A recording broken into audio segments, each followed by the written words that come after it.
Every applicant dropped to their knees the moment they entered the CEO's office. Some were shaken.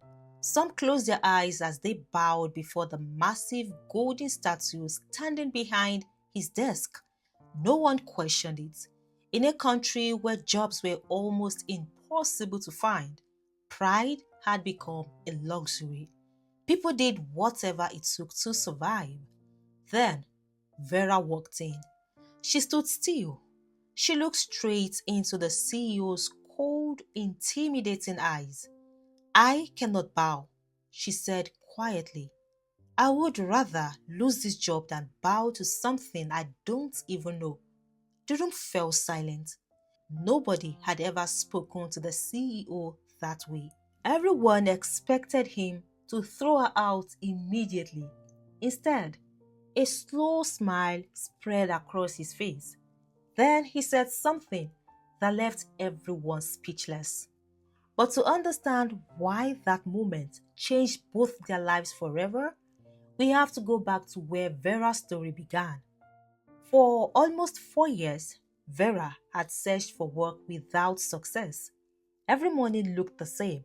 She woke up early and walked from one office to another, hoping someone would give her a chance. Nobody did. Some days she survived on one meal. Other days she drank water and told herself tomorrow would be different. It rarely was. Her landlord had stopped listening to excuses. Just 3 days earlier, he had stood outside her one-room apartment and given her a final warning. "If I don't get my rent before this weekend, pack your things and leave." She knew he meant every word. That was why the interview mattered so much. The company had a reputation everyone knew. The salary was far above what most employers offered. Landing a job there could change an entire family's future. Of course, people talked. There were stories about the CEO. Some called him mysterious. Others claimed strange things happened inside the company. But rumors never stopped desperate people. When hunger becomes your daily companion, questions become less important than survival. Vera pushed every rumor aside and focused on the interview. The first stage tested her qualifications. She passed. The second stage examined her problem-solving skills. She passed again. By late afternoon, only a handful of applicants remained. Everyone believed the difficult part was over. They were wrong. A receptionist led the finalists to another floor and asked them to wait outside a large wooden door. Applicants entered one at a time. Each person stayed inside for only a few minutes before coming out wearing a wide smile. Some looked relieved, others looked strangely unsettled, but none of them said a word. When Vera's name was called, she took a deep breath and stepped inside. The office was unlike anything she had expected. It was elegant, spacious, and richly furnished. Yet, something about it felt heavy. Behind the CEO's desk stood a towering golden statue. Unfamiliar symbols were carved into the walls. The atmosphere made her uncomfortable before anyone spoke. The CEO sat quietly, watching her. He was a man whose presence alone commanded attention. Without greeting her, he pointed towards the golden statue. "This company has a tradition. Everyone who joins us follows it." His secretary placed a carved calabash filled with a dark liquid on the table. The CEO continued, "You will kneel before the statue as a sign of loyalty. You will swear never to betray this company. You will drink from this calabash to seal your oath." His voice remained calm, as though he was asking her to sign ordinary employment documents. Vera remembered the applicants who had gone in before her. Now, she understood why they had all come out smiling. One by one, they had bowed, they had sworn, they had taken the drink, and they had secured the job. The CEO looked at her expectantly. Go ahead. Vera didn't move. For a few seconds, she simply stared at the statue. Then she looked back at him. I am sorry, sir. I can't do it. The CEO leaned back in his chair. What do you mean you can't? My faith does not allow me to swear unnecessary oath. My yes should be my yes, and my no should be my no. She glanced briefly at the statue. And I worship only the living God. I cannot bow before any carved image. For the first time, the CEO's expression changed. He wasn't angry. He looked surprised. He studied her face as if trying to decide whether she understood what she was rejecting. Do you know what you're walking away from? He asked. This position pays more than most people earn in years. Accommodation allowance, performance bonuses, international travel, a career people spend their lives chasing. He paused. And you're willing to throw all of that away? His words struck every fear Vera had carried into the room. She thought about the unpaid rent waiting at home. She remembered the empty kitchen shelves, the embarrassment of borrowing money from friends who had already helped too many times. For one painful moment, she almost gave in. One bow, one oath, one drink. Her problems would disappear. Then another thought came. If she compromised what she believed today just to survive, what would she be asked to sacrifice tomorrow? She straightened her shoulders. I am grateful for the opportunity, she said respectfully, but I cannot do what you've asked. She picked up her handbag, then she turned towards the door. The office fell silent. She reached for the handle. Miss Vera! She stopped. The CEO had just raised his voice, but there was something different about it now. She slowly turned around. He looked at her for several seconds before speaking. I have interviewed hundreds of people. Not one has ever refused. Another long silence followed. Then he said the last thing she expected to hear. Report here on Monday. She frowned, certain she had misunderstood him. The CEO gave a small nod. You are hired. For a second, Vera couldn't speak. She had walked into that office expecting to lose the opportunity of a lifetime. Instead, she walked out with the job. As she stepped outside the building, tears filled her eyes. She looked up at the sky and whispered a quiet prayer of thanks. She believed the hardest part of her journey was finally over. She had no idea that accepting the job was only the beginning of a battle that would test everything she believed. Vera resumed work the following Monday. From her first week, she stood out. She arrived before everyone else. She completed every assignment without cutting corners. If she made a mistake, she admitted it and corrected it instead of looking for someone to blame. Within a few months, supervisors trusted her with responsibilities usually reserved for senior staff. Her colleagues liked working with her because she never took credit for another person's efforts and never joined office gossip. When disagreement broke out, she stayed out of them. When people needed help, she quietly stepped in. Before long, her name was being mentioned during management meetings. Even clients began requesting to work with her. The praise reached the CEO. At first, he simply observed. He watched security footage of her moving through the office. He requested reports about her work ethic. Sometimes, he would call department heads into his office and ask questions that seemed unrelated. Has she ever lied? Has anyone caught her taking shortcuts? Does she ever lose her temper? The answers frustrated him. No, sir. She's one of our best staff. The CEO couldn't understand it. He had hired Vera because she fascinated him. He wanted to discover what gave her the courage to reject everything she desperately needed. Now, months had passed, and she remained exactly the same. She wasn't arrogant. She wasn't rebellious. She simply refused to compromise what she believed. It unsettled him. He had seen wealthy men abandon their convictions for power.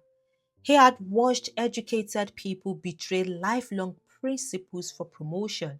Yet this young woman who had once faced hunger still could not be bought. His curiosity slowly turned into obsession. He wanted to know whether her faith was genuine or whether it would eventually break like everyone else's. Then one morning, the opportunity came. An expensive company flash drive containing highly confidential business records disappeared from the executive floor. Within minutes, panic spread through the building. Department heads were questioned. Security officers sealed the exits. Every employee who had access to the floor was searched. By afternoon, whispers had already started. I heard someone is going to prison. It must be an insider. I heard the CEO is furious. Then security officers walked straight to Vera's desk.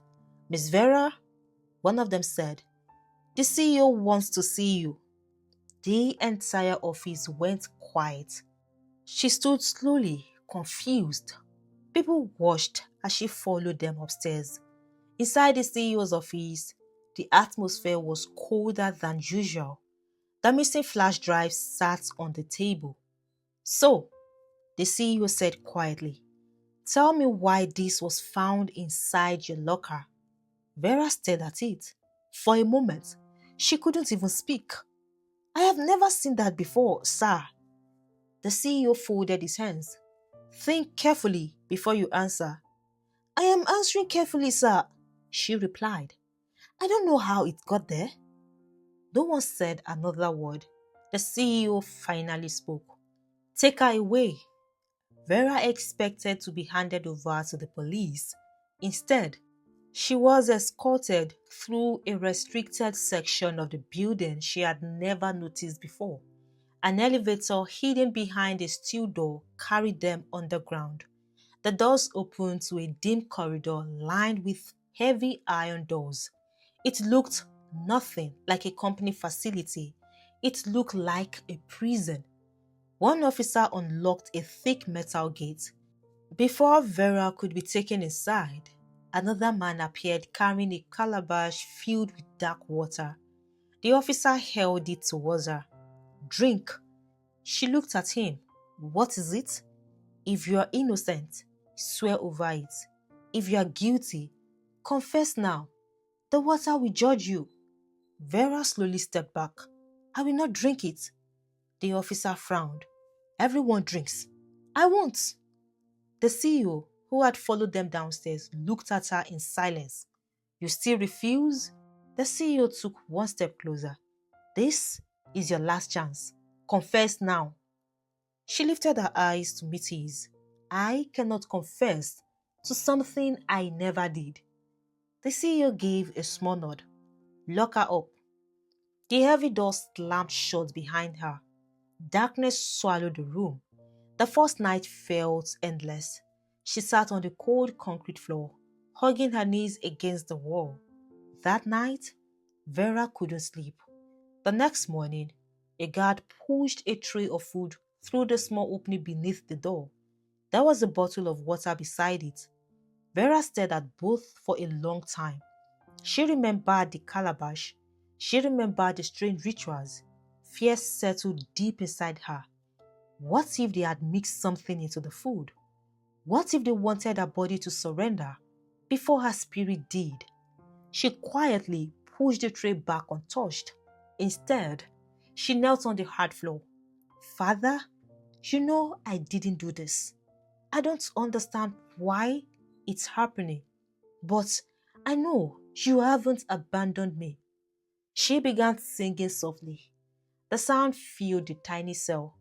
It was the only thing that reminded her she wasn't alone. The second day passed, Her stomach twisted with hunger until the pain slowly became numb. By the third day, standing became difficult. Her lips were dry. Her voice was weaker. Still, every tray of food remained untouched. She prayed, she sang, she waited. By the fourth day, her body trembled whenever she tried to stand. She leaned against the wall to keep herself from collapsing. She thought about home. She wondered whether anyone even knew where she was, whether anyone would ever hear her side of the story. For a brief moment, doubt crept into her heart. What if this is how my life ends? Tears rolled down her face, not because she regretted obeying God, but because she was tired. Tired of fighting, tired of suffering, tired of doing the right thing and watching everything fall apart. She wiped her eyes. Then she whispered, "Even if no one believes me, dear God, you know the truth." On the fifth day, the cell door opened again. She expected another guard. Instead, it was her department manager. He froze the moment he saw her. "Vera!" She managed a faint smile. "Good afternoon, sir." He pulled the chair closer. "I spoke with the CEO. If you just admit whether you did it or not, he will let you go. You've suffered enough. No job is worth dying for." Vera looked at him quietly. "Sir, how do I confess to something I didn't do?" He sighed deeply. Sometimes survival is more important than being right. She slowly shook her head. "If I lie to save myself today, I will have to keep lying tomorrow. I can't do that." The manager lowered his head. He had no answer. He stood up slowly and walked towards the door. Before leaving, he looked back at her one last time. "I hope your God comes through for you." The metal door closed again. The corridor became silent. Above them, inside the CEO's office, something impossible had just begun. The morning of the sixth day began like every other day. Employees arrived at work. Computers came on. Meetings were about to begin. Then, a loud crack echoed through the executive floor. Everyone turned towards the CEO's office. Inside the office, the massive golden statue stood exactly where it had always been, but deep cracks were spreading across its surface. The CEO stared in disbelief. The statue had been there for years. Nothing had ever happened to it. Then the temperature inside the room suddenly changed. The air became unbearably hot. Sweat ran down the faces of everyone present. The lights began flickering without stopping. The secretary tried calling maintenance, but before she could speak, a burst of fire shot out from the middle of the golden statue. Everyone screamed and ran. The flames climbed higher within seconds, yet something made no sense. The curtains did not burn. The expensive furniture remained untouched. Even the carpet beneath the statue was unharmed. Only the statue burned. The CEO grabbed a fire extinguisher and emptied it into the flames. Nothing happened. Another extinguisher was brought. Then another. The fire continued burning as though nothing had touched it. Fear slowly replaced confusion. Within an hour, traditional priests arrived at the building carrying charms, powders, and animal horns. They chanted. They sprinkled different substances around the office. They performed every ritual they knew. Nothing changed. The fire refused to go out. Instead, it grew stronger. Then something happened that none of them could explain. Every carved image inside the office began burning. The room filled with smoke as each idol crumbled into ashes. The priests quietly gathered their belongings. None of them dared to continue. For the first time in his life, the CEO was afraid. Everything he had trusted was failing before his eyes. He stood in the middle of the office, breathing heavily. trying to understand what was happening. Then one thought struck him: Vera. Without saying a word, he ran out of the office. Employees watched in shock as he hurried towards the restricted elevator leading underground. He reached the detention cell and unlocked the heavy metal door himself. The sight inside stopped him. Vera lay against the wall, too weak to stand. Her lips were dry. Her face had grown pale from days without food or water. Yet, from her weak voice came the words of a worship song. She was still praying, still trusting God. The CEO felt something break inside him. He looked at the woman he had tried so hard to destroy. She had lost her strength, but not her faith. He slowly dropped to his knees, not before a golden statue, but before the truth he could no longer deny. With tears in his eyes, he said quietly, Vera, I am so sorry. Vera looked at him without speaking. He couldn't hide it anymore. I framed you. I ordered my security team to place that flash drive inside your locker. I wanted to break you. I wanted you to become like everyone else. I thought if I took away your freedom, your reputation, your future, you would eventually bow before my statue. His voice shook. But you never did. I have spent my life believing power could control people. You proved me wrong. He immediately ordered her release. Security officers rushed forward to help Vera out of the cell.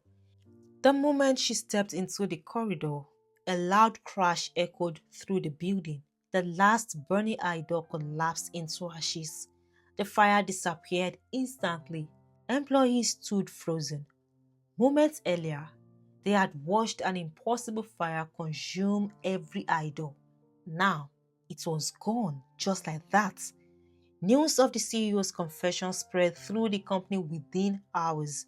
An internal investigation began immediately. Every security recording was reviewed. The truth came out exactly as he had admitted. Every accusation against her was withdrawn. Her name was cleared completely. The CEO could barely look her in the eyes. I don't deserve your forgiveness, he said. But if you are willing, please tell me about the God you serve. Vera was silent for a moment. After everything he had done, she had every reason to hate him. Instead, she spoke gently. My God forgave me when I didn't deserve it. That's why I can't forgive you. She told him about Jesus Christ. She spoke about grace, about repentance, about the forgiveness that no amount of wealth or power could ever buy. For hours, the CEO listened, not as a powerful executive, but as a man whose life had finally reached the end of itself. That day, he surrendered his life to Christ. In the weeks that followed, everything inside the company changed. Every idol was removed from the building. The strange rituals ended forever. No applicant was ever asked to bow again. No one was forced to swear over a calabash. No employee lived in fear of a hidden prison beneath the building. The underground detention cell was permanently sealed. Months later, the company had become almost unrecognizable. People came to work without fear. Integrity replaced intimidation. Honesty replaced manipulation. Employees were promoted because of their character and performance, not because they participated in secret rituals. The CEO kept one promise to Vera. He promoted her to a position of great responsibility, not because she had defeated him, but because she had shown him that true integrity cannot be bought, threatened, or broken.